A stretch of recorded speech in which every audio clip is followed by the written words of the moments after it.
Today, we want to begin, and it's only the beginning of talking about the activities that will surround not only what will happen on the 6th and 7th, but what will happen on the 23rd through the 27th. And it's very appropriate that we're here because right outside of these doors, you see gardens and you see other activities going on in celebration and commemoration for the fact that this was the jumping off point to Montgomery, Alabama's portion of that civil rights march, Selma to Montgomery. I just can't help but tell you why that she's here. We had the privilege of going to the commemoration for Martin Luther King at the Davis Theater that Tommy orchestrated with those young people and others.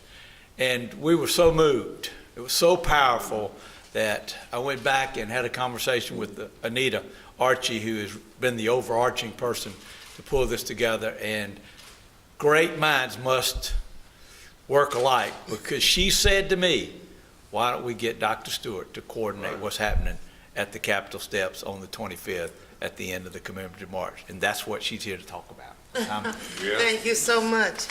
I can't help but acknowledge our president and Chairman Dean and you and all of the members here in the audience. I was standing there listening to everyone and really moved and touched by the fact that 50 years, it's taken us 50 years to stand here together.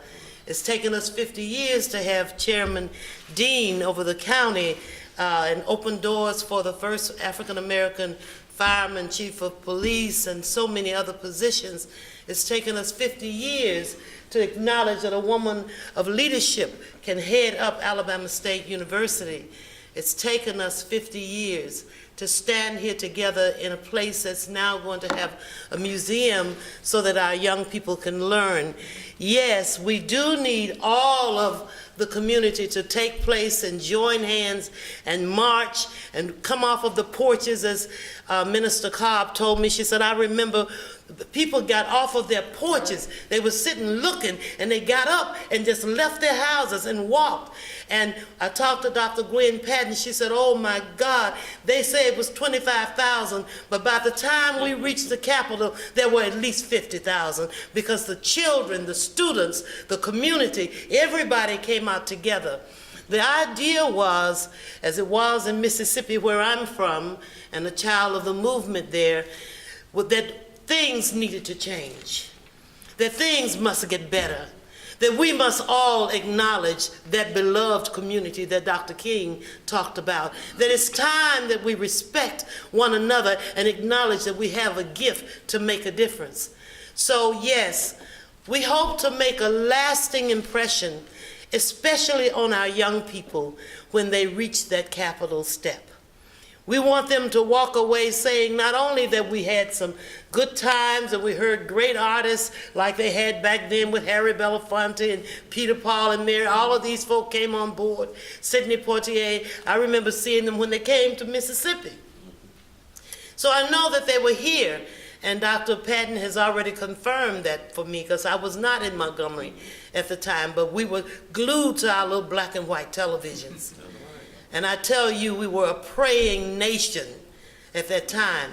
So we want our young people to see how we can pull together, lock arms together, walk together, be supported by the police, supported by the National Guard, presence of the military powers that be, and at the same time saying to us, we salute you for acknowledging the contribution that your family members and the people 50 years ago made for this nation.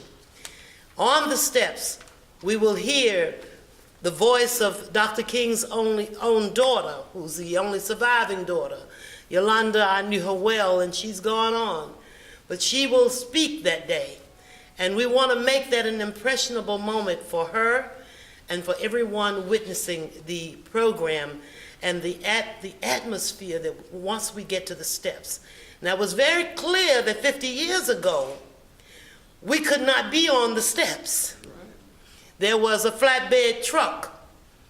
I had that confirmed also by Dr. Patton, and I'm calling on Dr. Robinson and Dr. Janice Franklin, who's doing a lot of planning and has been working with the committee for, I know, months, calling us twice a week saying, how are we going to do this? What are we going to do? We've got to make this last.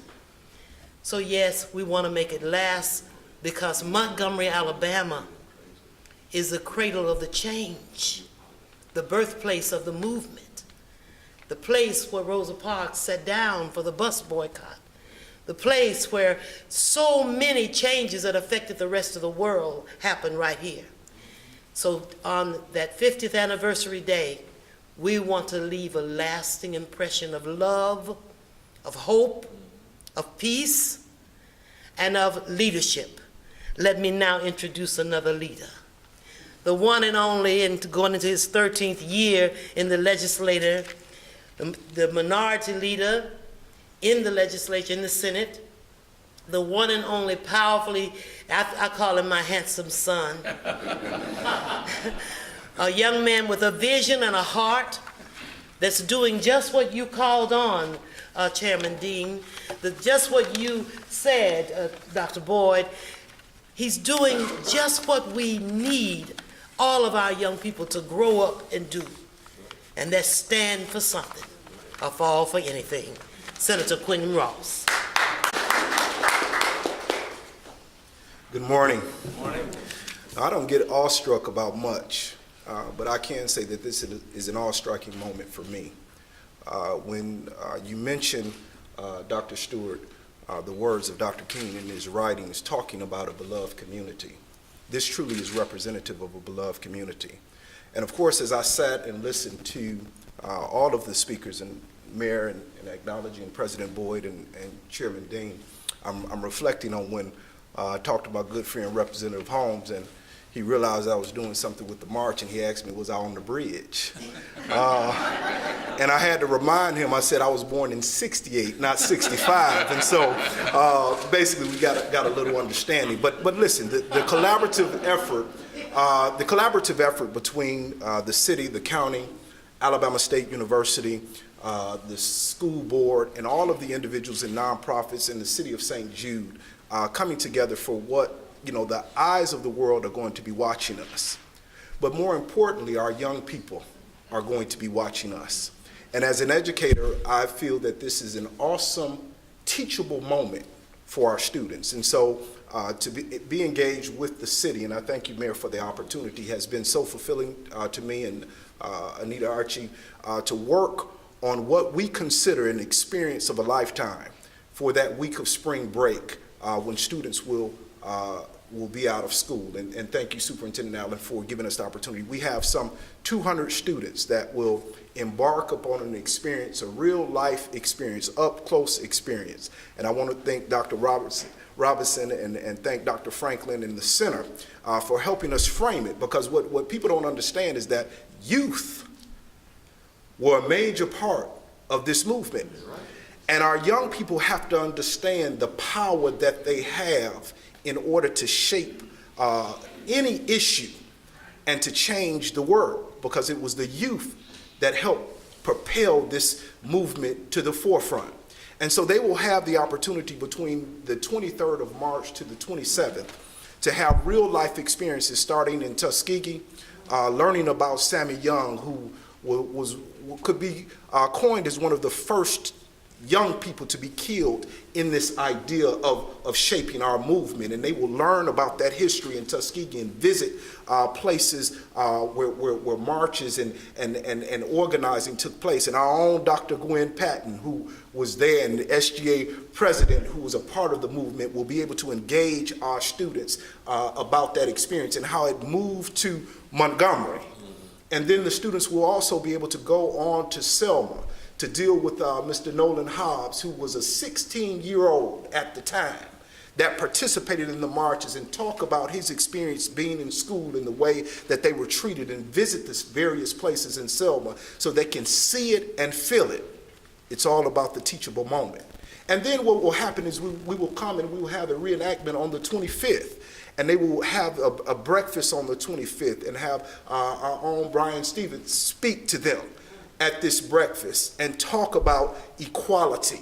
They will be engaged on Thursday dealing with conflict resolution to talk about how to keep peace, but also be advocates for issues that they are concerned with. They will be engaged by our own probate judge to talk about the importance of voting.